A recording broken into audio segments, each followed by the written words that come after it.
Alright, so I posted this this sewing machine. Well, first of all, let's go back to the beginning. I got a sewing machine from a thrift store for like 10 bucks. Vintage sewing machine, okay? I don't know much about these machines. I'm not a collector, alright? I'm going to tell you that from the door. I am not a collector, okay? So the first thing I do is I basically type in the Singer sewing machine, not the serial number, and I find exactly what these machines look like, okay? You know, more of them, you know. What's the class of them, 66 class model, stuff like that. Alright, so basically from there I go to eHow. eHow tells me that basically if I type in the serial number I should be able to find the machine. Alright, so basically the bottom line here is I was not able to find the machine anywhere. Alright, so I'm going to go over here to my computer and I'm going to type in, let's see if I get this right.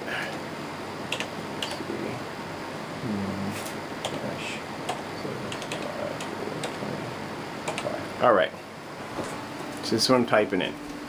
This is my serial number on my machine.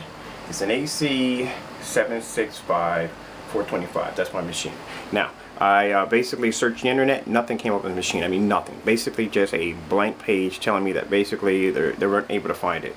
Alright, so basically the next step I do is I go in and I call collectors, antique stores, you know what I mean, and they're telling me the best thing I can do is basically go to a blog or a forum, and maybe somebody there would have information on the machine. Okay, so that's what I do. I go to Collectors Weekly and I post my machine.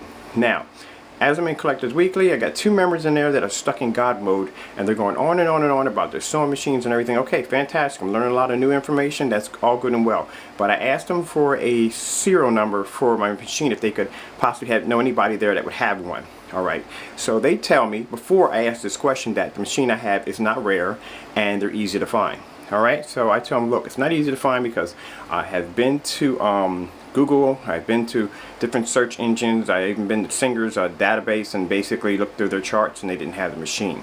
Alright, so if you Google the machine, nothing comes up. And I'm telling them, I'm testing them, look, just go in and Google the name and you'll see that nothing comes up under this machine. They're not believing me, alright? They don't want to do it. Because bottom line, I'm right and they were wrong, okay? So, what happens? Well, this is what they do. They go in and they file a bunch of false complaints against me, saying basically I was being unreasonable. I came in here not looking for parts, as I said before. I'm not looking for the class model. I'm just looking for the serial number of the machine.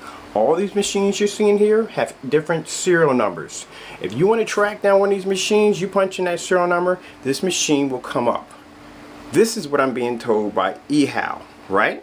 Now this is what I'm doing. Now I can, like I said, I can punch in any of these machines, they will come up, alright?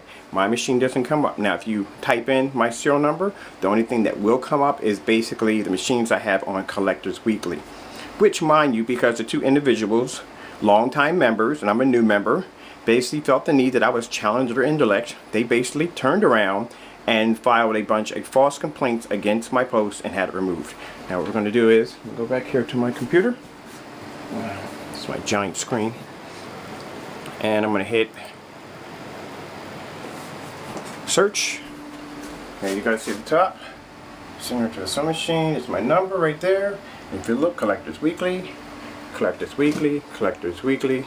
All these. This is YouTube. This is one I posted right here yesterday. Collector Weekly's members proven wrong about the, and that's my serial number for my machine.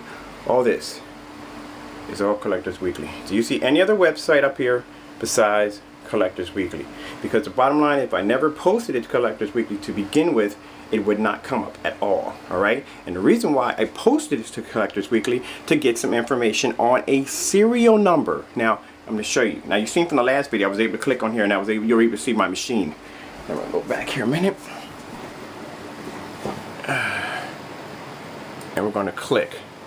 This is what you get. This is what comes up. Delete it. This is what they did. They got upset. They didn't have any information to give me. Instead of them sitting there and being, you know, saying, hey, we don't have the information. We're sorry. Try it someplace else or give me a little more information. They posted websites first after saying that they don't know if the websites are available anymore. And then they post another post telling me that here are some websites you can try out, which I've already been through, which I've already stated to them time and time again. I've done the research online. I've come here just to post it, just to get some feedback from some collectors that could give me some information. Now, if you're telling me the same thing over and over again, yeah, you're going to start getting frustrated. So yeah, Collectors Weekly, deleted the post, because they said too much heat was going to the post. And mind you, I have all my emails, everything copied and pasted. I'm going to be putting it on my new blog about this nonsense. Also, basically about how new members on forums and blog sites are treated unfairly by longtime members. And this shouldn't happen, to tell you the truth. This really shouldn't happen. You know? You're supposed to treat everybody fair. You know what I mean? Just because you don't have the answers to someone's question doesn't mean to go in and send a bunch of false statements, and because basically you don't have the answer to it. And if they had Googled the serial number before making those statements about, oh, the machine this and that, and they're not rare and they're easy to find, you would have known it's not that easy to find. So that's my point. So basically about it, this is my last video, because to tell you the truth, I have my own company. I really don't have time to be going into this over and over again. I just basically like to voice my opinion if I'm right. If I'm wrong, I will admit that I'm wrong. Alright? But if I'm right, I'm right. Alright? Thank you for watching.